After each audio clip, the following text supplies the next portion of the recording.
Voter പട്ടികയിലെ ക്രമക്കേടുമായി ബന്ധപ്പെട്ട് പ്രതിപക്ഷ നേതാവ് രാഹുൽ ഗാന്ധി നടത്തിയ ആരോപണങ്ങളിൽ പ്രതികരണവുമായി തിരഞ്ഞെടുപ്പ് കമ്മീഷൻ രംഗത്തെത്തി. കമ്മീഷൻ നടത്തിയ വാർത്താ സമ്മേളനത്തിൽ ആദ്യം സംസാരിച്ചത് മുഖ്യ തിരഞ്ഞെടുപ്പ് കമ്മീഷണർ ജ്ഞാനേഷ് കുമാറാണ്.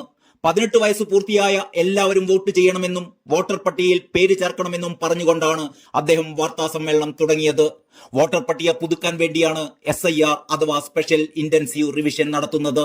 വോട്ടർ പട്ടികയിലെ പ്രശ്നങ്ങൾ പരിഹരിക്കാനാണിത്. രാഷ്ട്രീയ പാർട്ടികൾ തിരഞ്ഞെടുപ്പ് കമ്മീഷനിലെ രജിസ്ട്രേഷൻ വഴിയാണ് നിലനിൽക്കുന്നത്. കമ്മീഷൻ എങ്ങനെ ആ രാഷ്ട്രീയ പാർട്ടികളോട് വിവേചനം കാണിക്കുമെന്ന് ജ്ഞാനേഷ് കുമാർ ചോദിച്ചു. കമ്മീഷന് ഒരു പക്ഷവുമില്ല എന്നും അദ്ദേഹം വ്യക്തമാക്കി. ബീഹാറിൽ തെരഞ്ഞെടുപ്പുമായി ബന്ധപ്പെട്ട് സെപ്റ്റംബർ വരെയാണ് സമയം. എല്ലാ രാഷ്ട്രീയ പാർട്ടികളും സഹകരിച്ച് മുന്നോട്ട് പോകണം. ഇനിയുള്ള 15 ദിവസത്തിനുള്ളിൽ എല്ലാം പൂർത്തിയാക്കാൻ രാഷ്ട്രീയ പാർട്ടികൾ കൂടി സഹകരിക്കണം.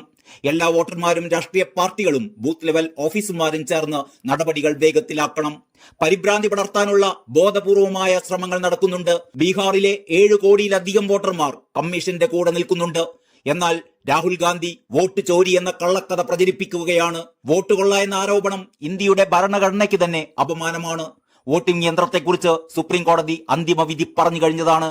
വോട്ടറുടെ സ്വകാര്യത സംരക്ഷിക്കണമെന്ന് സുപ്രീം കോടതി നിർദ്ദേശിച്ചിട്ടുമുണ്ട്.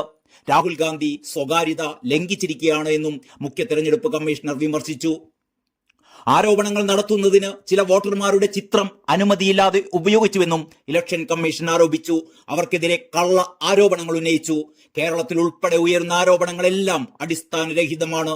തിരഞ്ഞെടുപ്പ് പ്രക്രിയയിൽ വോട്ടിംഗ് നടക്കുന്ന ദിവസം മുതൽ ഫലപ്രഖ്യാപനം പൂർത്തിയായതിനു ശേഷവും പരാതിയുമായി കോടതിയെ സമീപിക്കാൻ അവകാശമുണ്ട്. 45 ദിവസത്തിനുള്ളിൽ എന്തുകൊണ്ട് ഹർജി നൽകിയില്ല?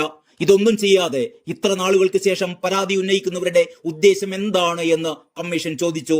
കൂടാതെ കേരളത്തിലാകട്ടെ കർണാടകയിലാകട്ടെ ഉയരുന്ന പരാതികളിൽ ഒരു കഴമ്പുമില്ലെന്നും കമ്മീഷൻ വ്യക്തമാക്കി. വോട്ട് മോഷണം നടന്നു എന്ന ആക്ഷേപം തള്ളിയ കമ്മീഷൻ രാഹുൽ ഗാന്ധിയുടെ ഇടപെടൽ വോട്ടർമാരുടെ സ്വകാര്യത ലംഘിക്കുന്നതാണെന്ന് വീണ്ടും കുറ്റപ്പെടുത്തുകയുണ്ടായി. ന്യൂഡൽഹിയിൽ നടത്തിയ വാർത്താ സമ്മേളനത്തിലാണ് തിരഞ്ഞെടുപ്പ് കമ്മീഷൻ ഈ വിവാദങ്ങളോടെല്ലാം പ്രതികരിച്ചത്.